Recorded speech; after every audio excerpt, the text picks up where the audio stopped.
cardiopatia é todo tipo de doença cardíaca? Isso, é um termo genérico que indica todo tipo de doença do coração. Doutor, aqui a gente estava falando, eu estava vendo você dizendo que as crianças também podem ter alguns problemas cardíacos, podem nascer com problemas cardíacos. Podem nascer, aí a gente chama de cardiopatia congênita, ou seja, já nasceu com algum problema ou algum problema que foi identificado até na fase fetal. Doutor, quando a criança nasce com um problema cardíaco, é decorrente dos pais terem algum problema ou não necessariamente? Não necessariamente, interfere. Então, por exemplo, se a mãe fumou durante a gravidez, se houve algum tipo de trauma durante a gravidez, um acidente que a mãe sofreu, ou se a mãe teve um problema de saúde durante a gravidez, ou se o pai tinha alguma doença, acabou transmitindo para a mãe e a mãe não sabia e engravidou, se a mãe foi usuária de drogas durante a gravidez, quer dizer, quando ela descobriu a gravidez ela estava usando drogas, por exemplo. Então existe uma série de fatores externos. Agora existem síndromes genéticas também. Então às vezes a mãe herda de família alguma tendência cromossômica, genética a ter alguma síndrome, né? Como a síndrome de Down, que é super conhecida. E aí isso gera alguma malformação no coração da criança e ao nascer isso é detectado. E doutor, uma criança recém-nascida, ela pode passar por uma cirurgia cardíaca? Sim, sim. Lógico que é sempre mais difícil. Você operar eu fico imaginando como é que dá certo é uma situação isso, muito delicada, porque a criança não tem nem 30 dias de vida e precisar passar por uma cirurgia onde você tem que manipular o coração dela, coração imaturo, pulmão imaturo, rins imaturos, cérebro imaturo. É uma cirurgia de risco. É uma cirurgia de risco, com certeza. Baixo peso, muitas vezes, né? Então, essa semana passada, por exemplo, eu tive essa experiência de operar uma criança de baixo peso, com 5 meses de vida apenas. Meu Deus. Totalmente... O que ela tinha? Ela tinha orifícios no coração que não se fecharam, e aí havia uma mistura muito grande de sangue, isso cansava a criança, ela perdia o fôlego para mamar, ela não está ganhando peso, não urina direito. E ela não nasceu com esse problema? Não nasceu com esse problema, só que foi descoberto agora mais recentemente em função de sintomas. Começou a ficar muito cansada, não ganhava peso, a mãe insistia para ela mamar, ela perdia o fôlego, só queria dormir. Então, um comportamento um pouco atípico da criança. Que daí, quando tem um comportamento atípico, a criança não tem como se comunicar, a criança não se comunica. Tem que ficar ligadíssimo, né? A mãe tem que ser muito observadora, o pediatra também, o cardiologista pediátrico também, né? Porque você tem que detectar minúcias, né?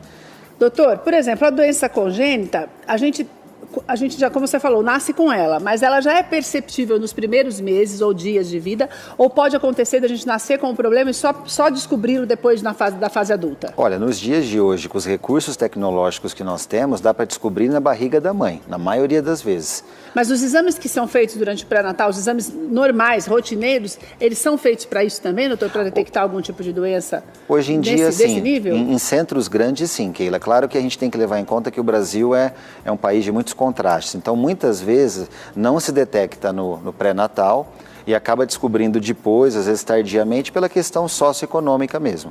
Por exemplo, doutor, a família que tem um caso de problema cardíaco, a mãe pode solicitar esse exame ainda na barriga, ainda quando a criança estiver na barriga? Normalmente a mãe vai conversar com a sua ginecologista, com quem está acompanhando o seu pré-natal e vai alertar, olha, eu tenho muita incidência na família de problemas de pessoas que nasceram com defeitos no coração, e aí certamente a ginecologista e a equipe que acompanha a mãe vai ter um cuidado, um alerta maior, sem dúvida. Doutor, quais são as doenças mais comuns, as doenças congênitas mais comuns? Olha, as doenças congênitas mais comuns são aquelas caracterizadas por orifícios dentro do coração, que não se fecham naturalmente, então a gente chama de comunicações intracardíacas. Tá. São orifícios em diferentes posições do coração e que permitem a mistura do sangue de um lado para o outro do coração. Isso gera um turbilhão, a criança começa a cansar, o pulmão fica encharcado de sangue. Uma outra doença muito comum na congênita são obstruções arteriais. Então, as artérias do bebê nascem muito fechadas ou muito espessas, né, com pouco fluxo dentro. Então, essa seria a maioria. E essa daí também faz com que a criança respire mal? A criança tem dificuldade de respirar, a pressão da criança começa a alterar, a criança começa a ter um espessamento do coração, fica hipertrófico. Parece que a criança estivesse fazendo exercício físico, né? O músculo começa a ficar muito grosso, muito espesso. E daí a criança ela pode ser medicada normalmente também, doutor? Sim. Ou já tem que fazer a cirurgia mesmo? Não. Normalmente há a possibilidade de equilibrar a criança por meio da medicação.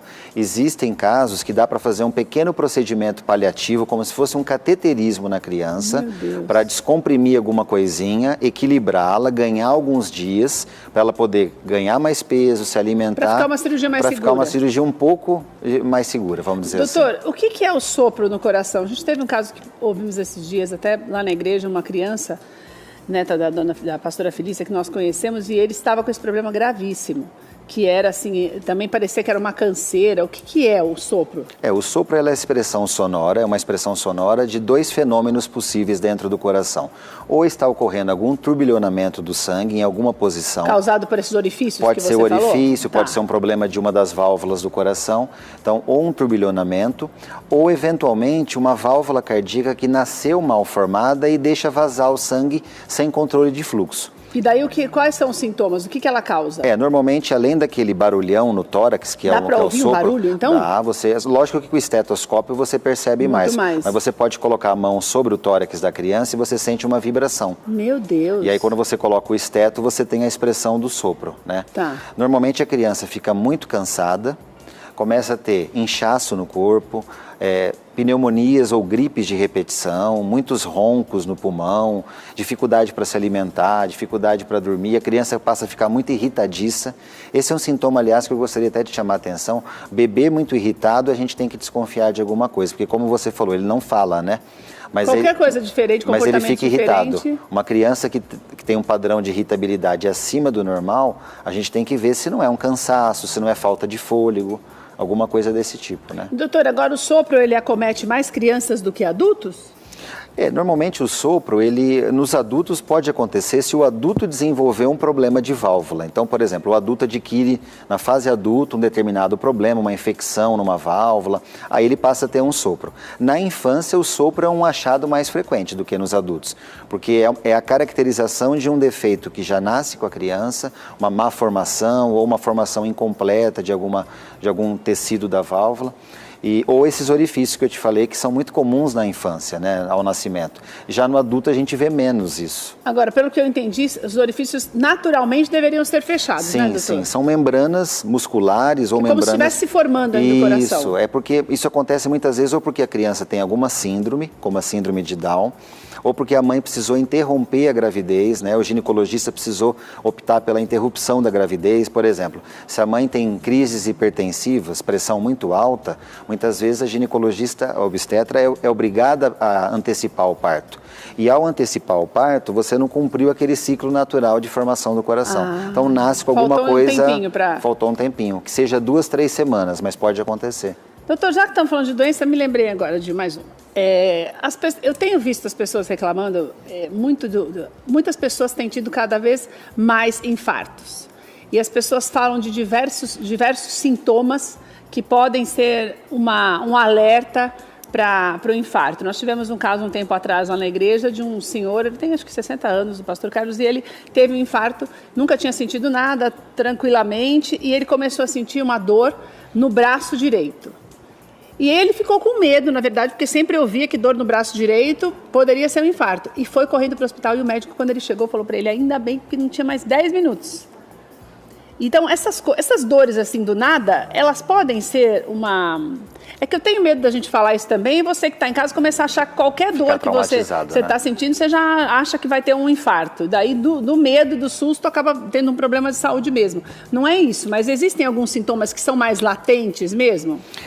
A dor precordial, que é no peito, ou dor irradiada para algum dos membros, principalmente o lado esquerdo, mas no caso dele, ele teve a direita, é uma dor atípica, a gente considera como uma dor atípica, porém precisaria entender melhor a característica da dor. Muitas vezes é uma dor localizada num local que não é tão comum, mas é uma dor persistente, é uma dor que gera sudorese, é uma dor que nauseia. Não é só uma dor no braço, né, doutor? Não, você tem que avaliar um universo associado. Então, náuseas associadas a uma dor de membro.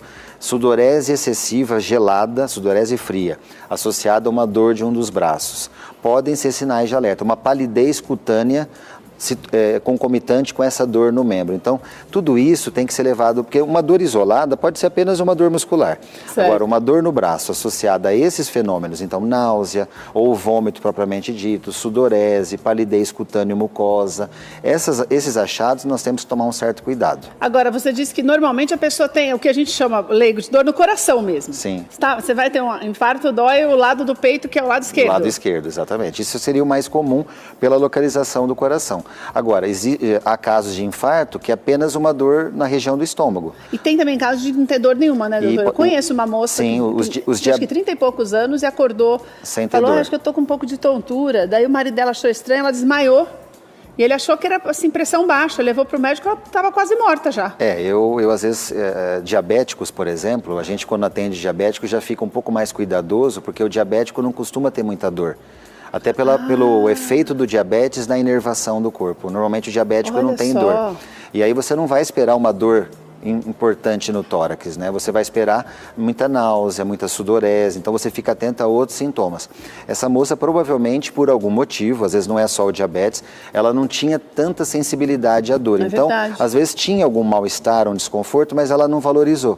E aí ela não expressou isso, olha, está doendo, tudo. Ela pode ter tido outras coisas, náusea, vômito, uma fraqueza, uma sensação estranha de tontura, que são indícios indiretos de que pode estar tendo alguma coisa. Então, tem que procurar o hospital. Você falou da questão dos 10 minutos, o tempo é muito importante porque o músculo cardíaco vai morrendo, né?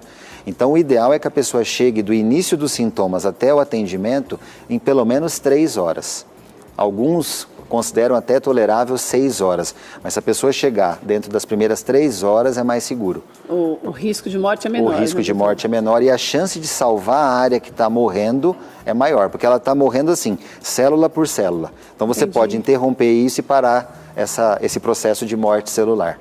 Doutor, eu adorei receber você. Imagina, doutor Edmo sempre traz enorme. Muitos esclarecimentos para a gente. Você perdeu uma parte da nossa entrevista, ele está falando sobre vários tipos de doenças cardíacas que são importantes que você saiba, porque elas têm sintomas, às vezes, como o doutor explicou para a gente, latentes ou nem tanto. Então, por isso que é importante, quando você sente algo diferente no teu corpo, você buscar um médico. O Dr. Edmo tem um site, lá no site dele, que é drgabrielcardio.com.br. Você tem os telefones, consultórios dele, ele atende no interior também. Você pode marcar a tua consulta, se você percebe que tem algum problema. Ou tem um caso na família e quer ficar tranquilo, você marca a tua consulta com ele. Lá no site também tem muitas informações sobre o trabalho dele, as pesquisas que ele desenvolve. Muito legal mesmo, você vai ter muitas informações legais lá no site. Doutor, obrigada de novo. Obrigado, Keila. Volta logo, hein, doutor? Com certeza, obrigado.